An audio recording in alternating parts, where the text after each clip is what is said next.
Oo, ang claim kasi ng COMELEC ngayon, they have the ministerial duty to count the votes doon sa papeles na binibigay sa kanila. Oh, if you have a ministerial duty, that it must be based on something. It must be based on a law. Ang sagot sa ngayon, ang sagot, it's based on their own resolution.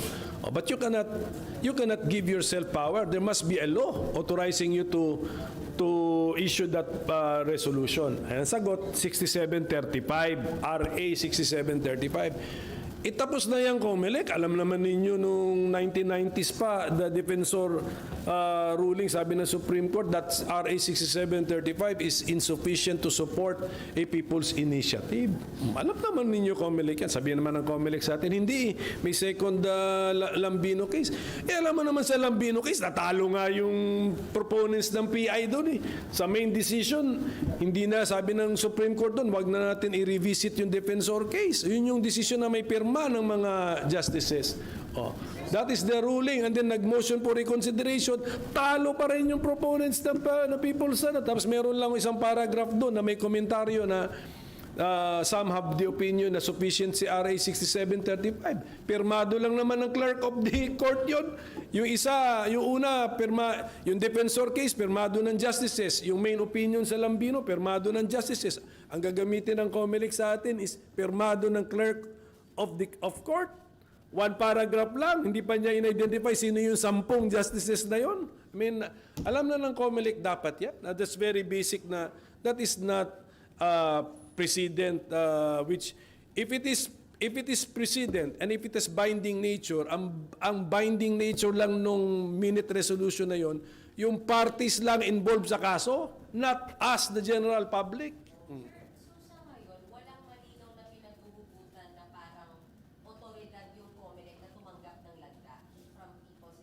Yes, they cannot use 6735.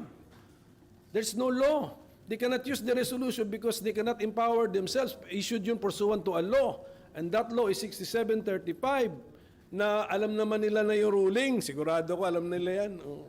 Sir, kung walang law governing or giving them authority to accept or receive yung signatures, what should they be doing right now? Hindi nila dapat i-release. They should ask yung nagbibigay sa kanila. Actually, tanungin nga natin sa mga EO eh. Kilala nyo ba yung nagbigay ng papeles? Baka may iba ba niya sumagot, hindi namin alam, pero binibilang na namin yung signature. Paano nyo alam na yun ang gusto nung nagbigay sa inyo nung papeles? So dapat hindi nila tinatanggap yan because ang tanong nila dun sa taong nagbibigay, para saan po ito? Para saan po ito? Bakit nyo po binibigay sa election officer ito? Ang sagot dapat, para bilangin ninyo. O bakit kami magbibilang? Ano po ba ang gusto? Kasi may people's initiative kami. O anong law ang nagsasabi na bilangin na namin ito? Resolution ninyo. Ay saan ba yung pursuant? Saan ba na, bakit ba kami nag-issue ng resolution? Pursuant to Law 6735 na invalidated by the Supreme Court to support a people's initiative. Para itong law school Attorney Mandig, ito si Attorney Mandig from Cagayan de Oro, professor of law din ito. Mga estudyante natin na maraming tanong, pinaparecite ng professor nila. Sir, if hindi mo COMELEC yung magbibilang ng signatures, kanino pong responsibility yun? There's no law. The law has been deemed insufficient to support a people's initiative. Okay. Hindi aware mga congressman, sir. Ang nagagamit kasi ang mga EO pagtanggap kasi ng papeles na may signature, meron kagad silang ginagawa, binibilang nila yung mga signature. Bakit? That's official. I remind them that is official time. That is, sweldado sila ng gobyerno, official time nila ginagawa, office hours sa premises pa nila. And then, nagtataka tayo, bakit automatic? Wala sigurong salita yung nagbibigay ng papeles sa kanila. Alam na nila anong gagawin. Bibilangin nila. Bakit? Sir, kasi di ba walang signature sheets lang binibigay, walang cover na petition. Precisely. So, How would you describe that? What the COMELEC is doing? Natanggap lang ng tao. the COMELEC election officers can read the mind of the people bringing the paper. Kasi una sa lahat, pagtanungin mo sila, sino ba, sir, ang nagbigay sa inyo ng papeles? Ang sagot nila, hindi namin kilala. Pero hindi na namin kinausap yun, pero alam namin anong gagawin. Ba't nila alam anong gagawin? So, ibig sabihin, pwedeng pagdudahan ng COMELEC Sabi ko nga, masyado naman accommodating. Kam- That's part of the ministerial duty. Yeah. Hindi magiging final yun, not unless magkaroon na ng formal petition, which is, yun ang magiging official.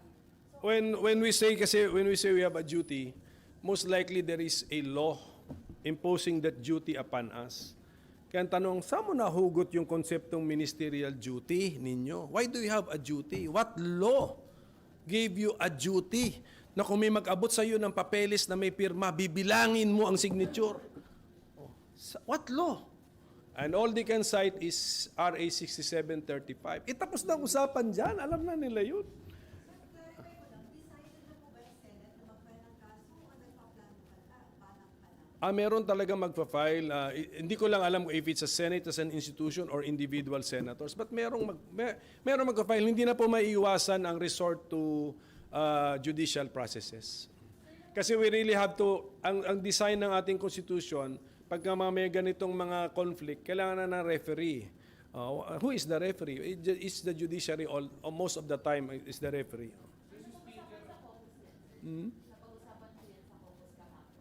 That we will have to do something. Yes, yan ang general conclusion namin. Speaker Alvarez daw parang magpapile din yata ng petition sa SC. Ano din ba yung Senate sa kanila? Yung mga Si Bebot ito, I do not know. Kakusap ko rin si Bebot pero sa unprogrammed appropriations siya magpa-file na kami soon. Inuna ko na. Pero yung individual survey mo mag-initiate. Oo. Oo. Kaya tinatapos ko na yung isa kong na ginagawa para maka-move on naman kami sa next case na. Magkasama kami ni Speaker Bebot Alvarez sa petition namin on the unprogrammed appropriations. Yung medyo na-delay ko na na sinasabing magpa-file. Sa People's Initiative, iba, hindi kami nag-uusap ni Bebot tungkol dyan. Sino sa'yo ang magpa-file, sir? Sino po magpa-file for the People's Initiative? I'm open to filing. Kahit ako mag-isa.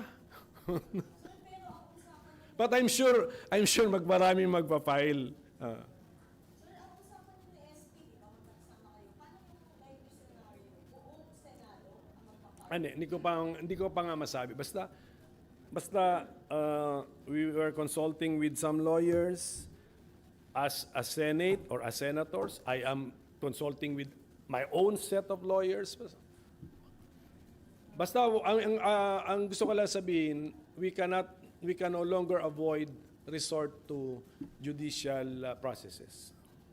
So yung case po na ipapile po ninyo, pertaining specifically to this signature drive, yung ongoing. Yes, tama.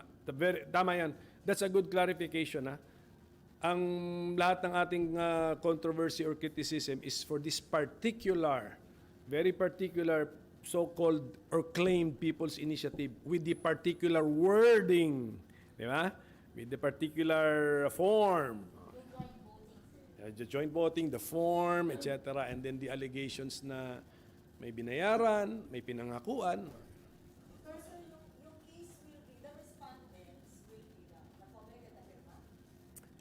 Okay, kung mag-file na kami diretso sa, whoever will file diretso sa Supreme Court, the respondent will be the COMELEC. Kasi ang prayer dito, prohibition eh. Parang court, stop the COMELEC from doing their ministerial duty at saan ba nila nakuha yun? O, yung mga ganun. Pero pwede rin tayo mag-file na ng mga special proceedings siguro sa COMELEC to tell COMELEC, stop also what you're doing. Sorry, yung ibang file po ninyo is questioning why COMELEC is receiving the signatures plus yung content ng People's Initiative na voting jointly. Well, hindi na muna yung content kasi but questioning why COMELEC is receiving the papers and why COMELEC seems to know what to do with the papers. Di ba? Parang, ba't nalalaman nung gagawin doon? May budget na sir. Ha? May budget pa sir. Di ba, yun doon ka magtataka eh. Sino ba nagbigay niyan? Hindi namin kilala eh. Okay? So, most likely, hindi kayo nag-usap. Pero alam nyo na yung gagawin nyo. Magbilang, automatic. Bilibilangin.